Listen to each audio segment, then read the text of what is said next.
وہی قبول کر لے. دوسرے بھائی کے ساتھ بھی اسی طرح کیا گیا، اس کو بھی کھولتے ہوئے تیل میں پھینکوا دیا گیا. جب بادشاہ نے اس قدر کڑے وقت میں بھی اسلام پر ان کی استقامت اور ان ہوش ربا مسائل پر صبر دیکھا تو نادم ہو کر مکروہ فریب سے اپنے آپ سے کہنے لگا، میں نے ان مسلمانوں سے زیادہ بہادر کسی کو نہ دیکھا. اب یہ افسوس کرتا ہے، جھوٹ موٹا فریب کا افسوس کرتا ہے اور کہتا ہے میں نے ایسے بہادر نہیں دیکھے، اور میں نے یہ کیا کر دیا. پھر اس نے چھوٹے بھائی کو لانے کا حکم دیا اور اسے اپنے قریب کر کے مختلف ہیلے بہانوں سے، یہ بھی اس کا مکر تھا، مختلف ہیلے بہانوں سے اور اس کو ورگلانے کی کوشش کی.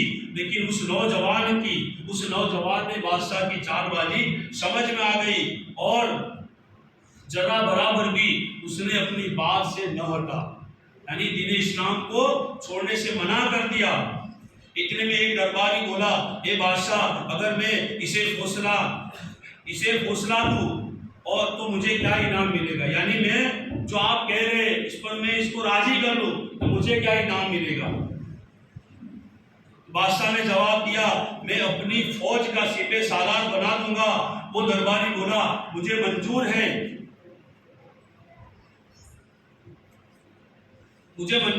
بادشاہ نے دریافت کیا، تم کیسے اس کو فوسلاؤ گے، یعنی اس کا جو خیال ہے وہ تم کیسے بدلو گے؟ تو درباری کہنے لگا کہ آپ یہ بات جانتے ہیں اے بادشاہ، تم جانتے ہو کہ اہل عرب یعنی عرب کے رہنے والے عورتوں میں بہت دلچسپی رکھتے ہیں، اور آپ یہ بات بھی جان لیں اور سارے رومی جانتے ہیں کہ میری فلانی بیٹی حسن و جمال کی یکتا ہے اور پورے روم میں اس جیسی حسین کوئی نہیں. تم اس نوجوان کو میرے حوالے کر دو، میں اسے اور اپنی بیٹی کو تنہائی میں یکجا کر دوں گا اور وہ اسے فوسلانے میں شاید کامیاب ہو جائے. بادشاہ نے اس کو 40 دن کی مدت دی اور اس نوجوان کو اس کے حوالے کر دیا. وہ درباری اسے لے کر اپنی بیٹی کے پاس آیا اور سارا ماجرا اسے کہہ سنایا. لڑکی نے باپ کی بات پر عمل پیرا ہونے کا وعدہ کیا اور اس پر رضامندی کا اظہار کیا. وہ نوجوان اس لڑکی کے ساتھ اس طرح رہنے لگا کہ وہ دن میں روزہ رکھتا اور رات بھر نوافل میں مشغول رہتا، یہاں تک کہ مقررہ مدت ختم ہونے لگی. تو بادشاہ نے اس لڑکی کے باپ سے نوجوان کا حال دریافت کیا. اس نے آ کر اپنی بیٹی سے پوچھا تو وہ کہنے لگی، دیکھو پہلی لالچ تو اس کو کیا دیا تھا کہ تجھے بادشاہ دوں گا، میری بیٹی سے شادی کروا دوں گا، تو یہ تو اس نے رد کر دیا. موت کا ڈر دکھایا، یہ بھی اس سے گھبرایا نہیں. اب اس نے تنہا ایک لڑکی، آج ہمارا حال دیکھیں، ہم اپنی نگاہوں کی حفاظت نہیں کر پاتے، یہاں تک کہ ہم اپنی ماں بہنوں کی جو نمائش ہوتی ہے خود ہم بھی دیکھتے ہیں اور لوگوں کو بھی اس پر آمادہ کرتے ہیں. جیسے شادی بیاہ میں ہوتا ہے، ہم ہی اہتمام کرتے ہیں، گربوں کا نیچے کا اہتمام کرتے ہیں، اس میں ہماری ماں بہنیں باہر نکلتی ہے طرح طرح کے بے ڈھنگے کپڑے پہن کر، اور وہ ناچتی گاتی کودتی ہے. ہم خود بھی دیکھتے ہیں اور تمام دوسرے لوگ بھی دیکھتے ہیں. جن کو نہ دیکھنا ہوتا ہے، جن کو شرم آتی ہے تو کچھ دیر بیچارے بیٹھتے ہیں پھر چلے بھی جاتے ہیں. لیکن کئی لوگ تو مزہ لے کر دیکھتے ہیں، مزہ لے کر دیکھتے ہیں. ہم خود اہتمام کرتے ہیں، ہم خود نیچے کا سیٹ لائیں گے، اسپیکر لائیں گے، ٹیبل لائیں گے اور رات کو 2 بجے تک بجاتے رہیں گے. اور دیکھو ان کا تحمل دیکھو، ایک اجنبی لڑکی ہے اور دعوت دے رہی ہے ایک ہی کمرے میں، 1 دن نہیں 2 دن نہیں 40 دن تک بند ہے. لیکن ان کا ایمان کتنا مضبوط ہے کہ دن میں روزہ رکھتے اور پوری رات نوافل میں گزارتے. اب یہ مدت بھی ختم ہونے آئی تو بادشاہ جب اس درباری سے پوچھا تو اپنی بیٹی کے پاس گیا کہ کیا حال ہے. تو اس نے آ کر کہا کہ میں اس کو فوسلانے میں ناکام نہیں اور میری طرف یہ مائل ہو کر نہیں دیکھتا اور شاید اس کی وجہ یہ ہے کہ اس کے دونوں بھائی اس شہر میں مرے. اس کو یہ گمان تھا کہ شاید اس کے دو بھائی کا اس شہر میں مارا گیا ہے، تو اس کو اس کا غم ہے، تو یہ شہر سے ہی شاید ناراض ہے، تو یہ ایسا کرتا ہے. تو اس نے کیا کیا، دونوں بھائی شہر میں مارے گئے اور ان کی یاد اسے ستاتی ہے، لہذا بادشاہ سے مہلت میں اضافہ کروا لو تاکہ اور ہم دونوں کو کسی اور شہر میں بھیج دو تو شاید میں کامیاب ہو جاؤں. درباری نے سارا ماجرا بادشاہ کو کہہ سنایا. بادشاہ نے مہلت میں اضافہ کر دیا اور ان دونوں کو دوسرے شہر میں پہنچانے کا حکم دے دیا. وہ نوجوان یہاں بھی اپنے معمول پر قائم رہا، یہاں اس کا معمول نہ بدلا، دن میں روزہ رکھتا، رات میں نوافل پڑھتا.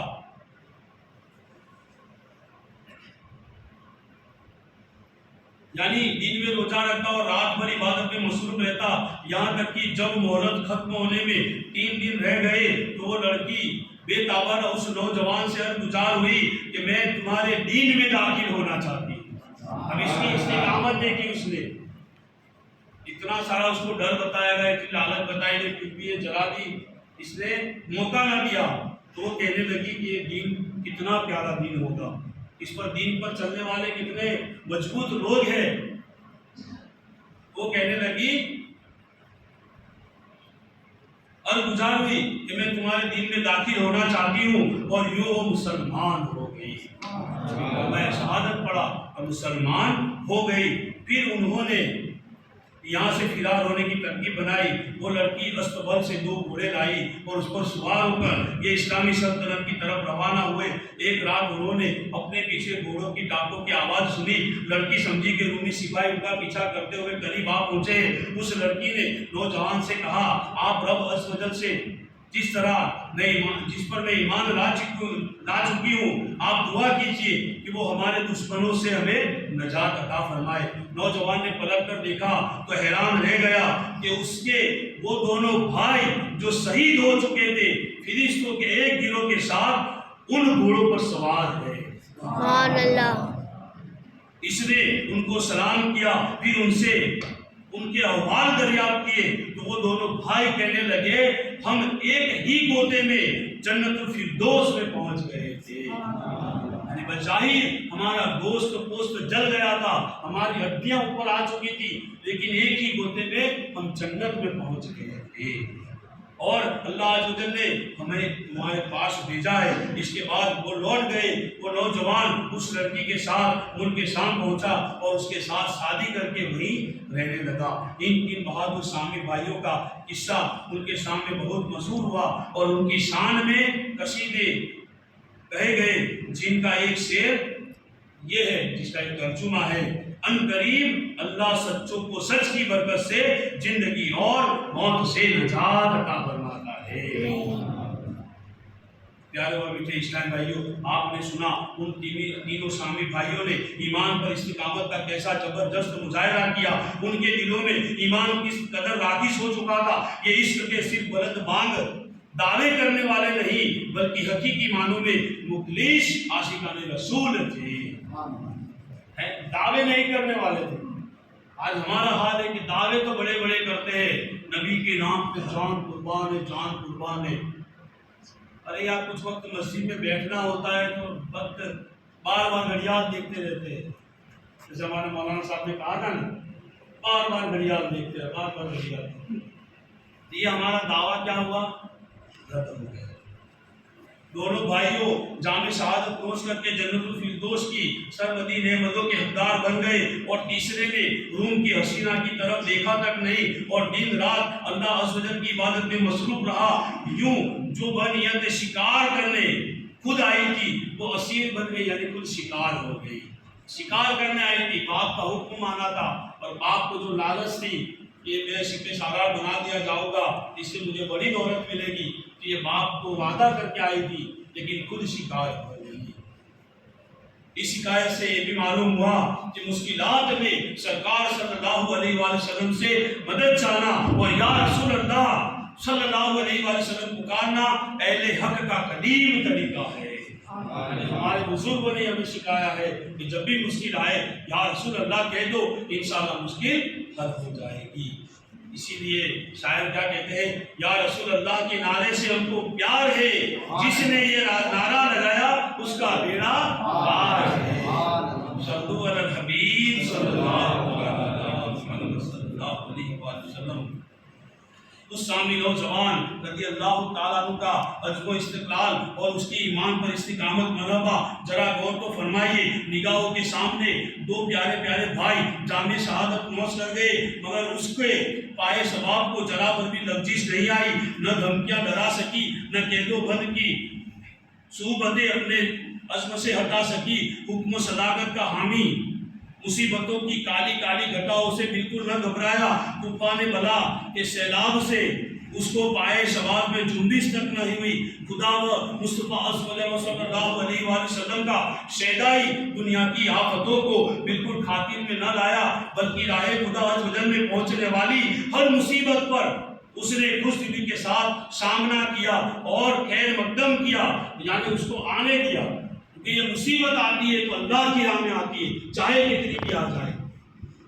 نیج دنیا کے مال اور حسن و جمال کا لالچ بھی اس کے آزمائش سے نہ اس کو ہٹا سکا، اور اس کی مرد غازی نے اسلام کی خاطر ہر طرف کی راحت دنیا پر ہو کر مار۔ میٹھے اور پیارے اسلام بھائیوں، یہ دونوں واقعات ہمارے لیے بہت ہی درس عبرت ہے۔ ہمیں کوشش کرنی چاہیے کہ جب بھی دین اسلام کو ضرورت پڑے ہمیں بالکل تیار کرنا چاہیے، جہاں جہاں جیسی ضرورت۔ پھر ایسا نہیں کہ ہمیں ابھی جنگ کی ضرورت، یہ تو ایک بات تھی تو جنرل میں نے کہہ دی، لیکن اس کے لیے بھی تیار ہے۔ اپنی جان کی اگر بازی آ جائے تو گھبرائے نہیں۔ جیسے آج فجر میں نے ایک درس کیا تھا حضرت علی اکبر رضی اللہ تعالیٰ، ذہن تو وہی تھا بیان وہی کروں، لیکن یہ بھی ذہن میں بیان بہت غلط تھا، اور کئی دنوں سے سوچا تھا کہ درس میں تو میں کرتا ہی رہتا ہوں، لیکن حضرت علی اکبر رضی اللہ تعالیٰ عنہ کا بیان جب میں نے کیا تو جتنے سننے والے تھے تمام کے میں نے دیکھا ان کی تمام کی آنکھوں میں آنسو کہ اتنا تین دن کے پیاسے بھوکے بے وطن بے سہارا، لیکن ان کی طاقت کا انداز دیکھے کہ دشمن تندرست تھے، کھائے پیے تھے، بڑے بڑے طاقتور تھے، لیکن گھبرا رہے تھے، ایسے بھاگ رہے تھے جیسے بکریوں کی جھنڈ میں شیر آ گیا ہے، ایسے بھاگ رہے تھے۔ تو ہم کیوں گھبرائے؟ ہم مسلمان ہیں، ایمان ہمارا مضبوط ہونا چاہیے، ہمارا ایمان ایسا مضبوط ہونا چاہیے کہ جب بھی دین کے خاطر جو بھی چیز کی ضرورت پڑے ہم حاضر کریں، جہاں ہمارے وقت کی ضرورت پڑے وقت قربان کر دے، مال کی ضرورت پڑے مال قربان کر دے، اگر جان کی بھی ضرورت پڑے تو جان کو قربان کرے، گھبرائے نہیں، کیونکہ ہمیں میاں بھائی کہتے ہیں۔ ہمیں کیا کہتے ہیں لوگ؟ میاں بھائی کہتے ہیں۔ اور میاں کا مطلب کیا ہے آپ کو پتا ہے؟ یہ کوئی ڈون گیری والا جملہ نہیں ہے، میں نے ایک جگہ پڑھا ہے کہ میاں کا مطلب ہے عرب کے اندر 100 کے جملے کو میاں کہا جاتا تھا، 100 کے جملے کو میاں کہا جاتا تھا، یعنی ایک ایک مسلمان 100 کے برابر ہے۔ اور ہماری تعداد ابھی دیکھیں، اگر یہ 80 کروڑ ہیں تو ہم 35 کروڑ ہیں، کم نہیں ہے ہماری تعداد، مسلمانوں کی تعداد کم نہیں ہے۔ تو ان سے کہنا پڑے گا کہ تم اپنی تعداد بڑھا لو، نہیں تو بھاگو گے کہاں؟ اور ہم تو اسی دھرتی میں پیدا ہوئے ہیں اور اسی میں مریں گے، اور مریں گے تو خالی ہاتھ نہیں جائیں گے، جب بھی موقع ملا تو 8-10 کو تو لے کر ہی جائیں گے۔ کربلا کے واقعہ سننا صرف یہ 10 دن کا ہمارا ماحول نہیں ہے، اس کو یاد رکھے اور اپنی حوصلہ افزائی کرے، اپنی اولاد کو یہ واقعہ سنائے اور دکھائے، ان کو بتائے کہ امام علی مقام بے وطن تھے، بے سہارا تھے، 3 دن کے بھوکے پیاسے تھے اور ہزاروں کی جھنڈ میں چند تھے، پھر بھی انہوں نے استقامت کی اور ڈرے نہیں، ان سے لڑے۔ آج ہمارا حال بھی ایسا ہوتا ہے، اپنے بچوں کو بالکل ڈرائے نہیں ہم تو لگومتی، کوئی لگومتی میں نہیں، ہم ہی بہومتی میں، کوئی وجہ نہیں، ہمیں ڈرنے کی کوئی ضرورت نہیں، ہم بہومتی میں اپنا ذہن بنا دیں اور انشاءاللہ خود وہ لوگ کہتے ہیں کہ 2050 کے قریب یا اس سے بھی پہلے مسلمان بہومتی میں آ جائے گی اور آئی جائے گی کہ ہماری اولاد حلال اولاد ہے. جیسے کہ آپ نے دیکھا ہوگا کہ جو بھیڑ جو بکریاں ہوتی ہیں گائے بھینس ہوتی ہے جو حلال اولاد ہوتی ہے ان کے 1 یا 2 بچے ہوتے ہیں لیکن ان کے جھنڈ نظر آئے گی.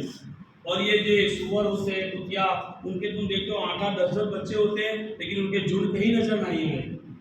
ہمارے تو جھنڈ کے جھنڈ نظر آتے ہیں. ہم حلال اولاد ہیں کہ ہم نبی کے ماننے والے ہیں. میٹھے اور پیارے اسلام بھائی آج کے میرے بیان کا خاص یہی موضوع تھا کہ اپنے دلوں کو کمزور نہ ہوئے کیسی بھی پوزیشن آئے کمزور نہ ہوئے. عدنان بھائی کہاں تو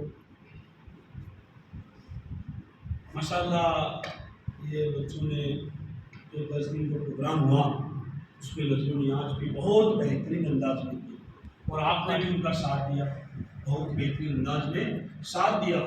آج تھوڑی تعداد کم ہے بہت زیادہ ماشاءاللہ 10 دن بچوں نے آج بھی میں دیکھتا تھا تو بس ایک ٹائم پہ کہاں سے آ جاتی تھی لیکن یہ بہت ہی پیارا آیوجن ان نوجوانوں کا ہے. تو جو بزرگ لوگ بیٹھے ہیں میری ان سے بڑی انتظار ہے کہ ان کا حوصلہ افزائی کریں اور ہمیں بھی تو بہت بڑے بڑے کارنامے کرنے ہیں.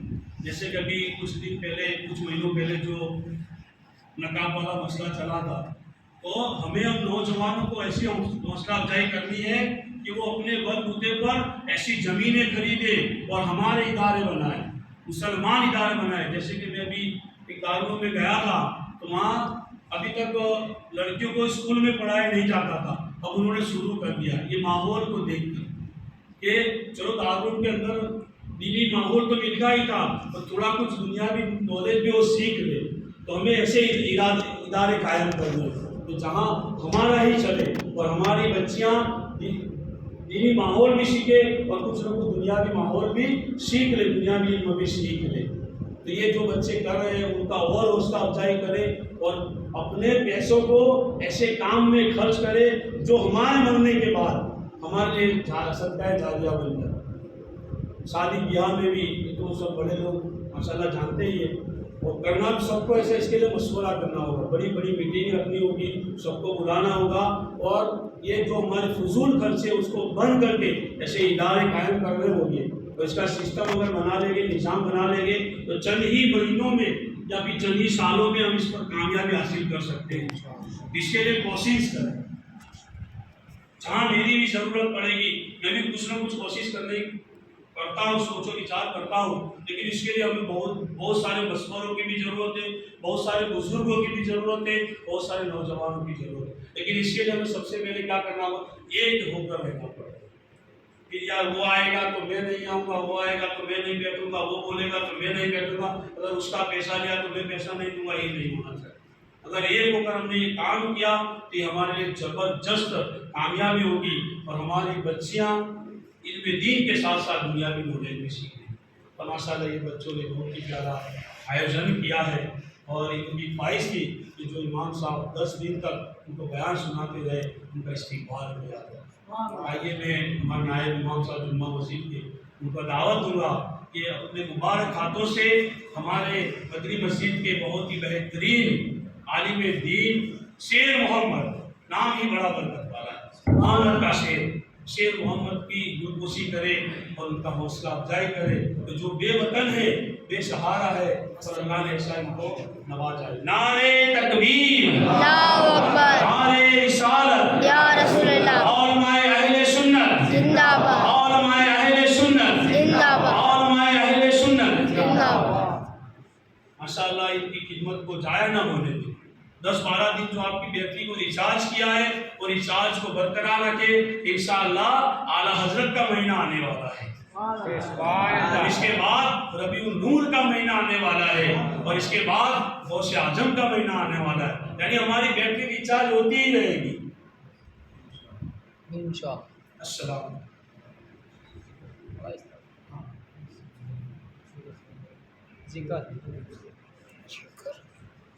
ذکر شریف لائٹ بند کر دو میں نیاز سے جو بھی لائٹ ہو تو ذکر بات کر دعا